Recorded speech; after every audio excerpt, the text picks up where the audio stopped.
Good morning everyone. Next theorem है 6.24। ठीक है, इंपॉर्टेंट है ये भी। तो थ्योरम की स्टेटमेंट क्या है? Prove that every Mobius transformation is resultant of Mobius transformation with simple geometric imports. अब बात आती है क्या सिंपल ज्योमेट्रिक इम्पोर्ट्स है ना। इसका मतलब क्या हुआ कि किसी भी मोबियस ट्रांसफॉर्मेशन को आप सिंपल टाइप्स की ट्रांसफॉर्मेशंस की हेल्प से लिख सकते हैं। जैसे आपके पास क्या था, एक्सटेंशन था, ठीक है, मैग्नीफिकेशन आपने किया था, इसी तरह से कई सारे लीनियर ट्रांसफॉर्मेशन आपने की थी, रोटेशन आपने किया था। तो उन सभी की हेल्प से ही हम क्या कर सकते हैं, सिंपल ज्योमेट्रिक इम्पोर्ट्स उनको बोलते हैं, उनकी हेल्प से हम मोबियस ट्रांसफॉर्मेशन को फाइंड आउट कर सकते हैं। ठीक है, तो देखो कैसे।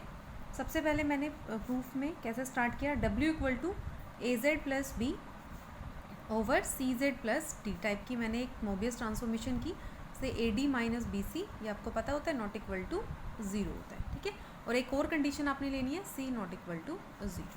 अब क्या कह रहा है, ये कोई मोबियस ट्रांसफॉर्मेशन है। ठीक है, एक मोबियस ट्रांसफॉर्मेशन है, इसको थोड़ा सा सिंप्लीफाई ऐसे करो। कैसे? आपको यहाँ AZ दिख रहा है ना, इसको A कॉमन ले लो यहाँ से। जब आप A कॉमन लेंगे तो ऐसे आएगा Z plus B over A। ठीक है, डिनोमिनेटर में भी यही काम करना है, यहाँ से C कॉमन लेना है, अंदर बचेगा Z plus D upon C। अब नेक्स्ट स्टेप में आपने क्या करना है, A बाय C तो ऐसे आ चुका है, ऊपर क्या करना है देखो, Z plus B by A है ना पहले से, इसमें D बाय C ऐड कर दो और D बाय C ही क्या कर दो, सब्ट्रैक्ट कर दो। डिनोमिनेटर को एज इट इज रखो, Z plus D by C।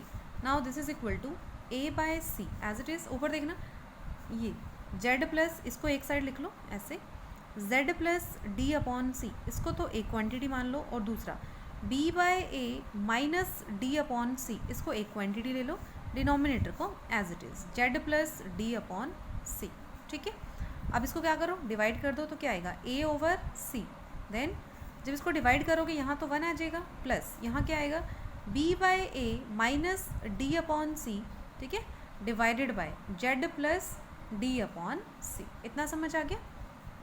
अब क्या करना है, इसको सिंप्लीफाई कर लो, A बाय C को तो एज इट इज रखो। ठीक है, अंदर क्या आएगा देखना, 1 प्लस, इसको सिंप्लीफाई कर लो यहाँ से, 1 plus B by A minus D upon C। इसको कैसे करोगे, एलसीएम ले ले, तो एलसीएम लेंगे तो देखो क्या आएगा, BC minus AD divided by आ जाएगा AC, और इसके डिनोमिनेटर में आपके पास चल रहा है Z plus D upon C, ये चल रहा है।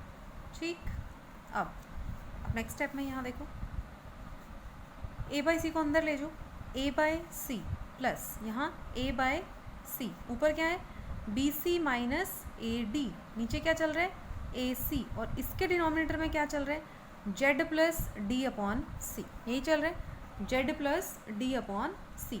तो जब आप इसको सिंप्लीफाई करेंगे तो क्या आएगा देखना, A ओवर C प्लस, यहाँ से देखो A बाय C है ना, इधर A से A तो कैंसिल हो जाएगा, क्या बचेगा, BC minus AD divided bye, यहाँ से A से A कैंसिल हो गया, कैंसिल कर दो, C square into Z plus, एक second, Z plus D by C।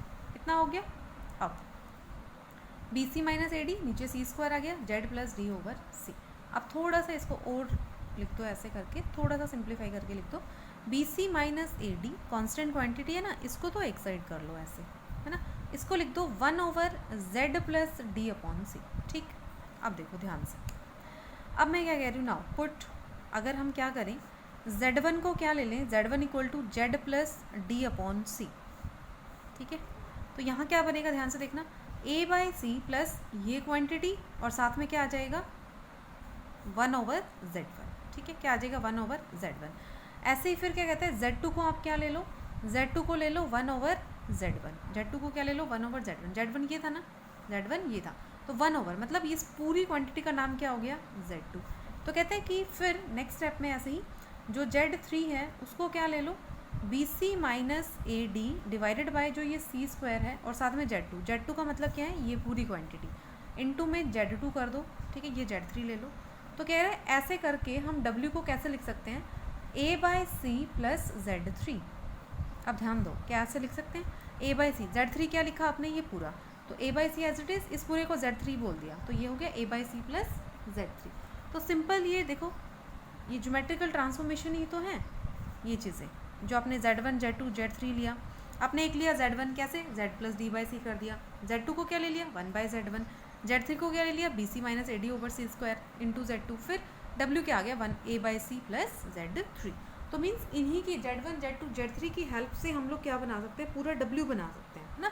तो इसका मतलब ये क्या है, ये सिंपल, ये इनको बोलते हैं ऑक्सिलरी ट्रांसफॉर्मेशन, जिनकी हेल्प से हमने इसको बनाया है, ठीक है।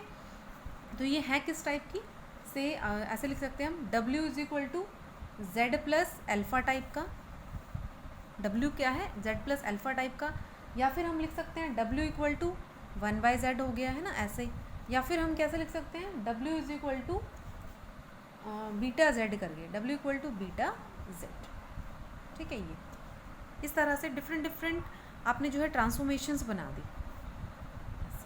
इसी टाइप की तो है ये। Z प्लस D/C है ना, तो Z प्लस अल्फ़ा टाइप का हो गया। Z2 इक्वल टू 1/Z1 है, तो ये 1/Z2 टाइप का हो गया। ऐसे Z3 देखो BC minus AD over C square into Z2 है, तो ये कोई कांस्टेंट क्वांटिटी है, साथ में ये मल्टीपल, तो बीटा Z टाइप का ही है ना। तो कहीं पे आपका जो है क्या यूज़ हो रहा है, मैग्नीफिकेशन यूज़ हो रहा है, कहीं पे आपका रोटेशन यूज़ हो रहा है, तो इस तरह की चीज़ें यूज़ हो रही है। तो इन्हीं सब की हेल्प से आपने क्या बनाया हुआ है, मोबियस ट्रांसफॉर्मेशन।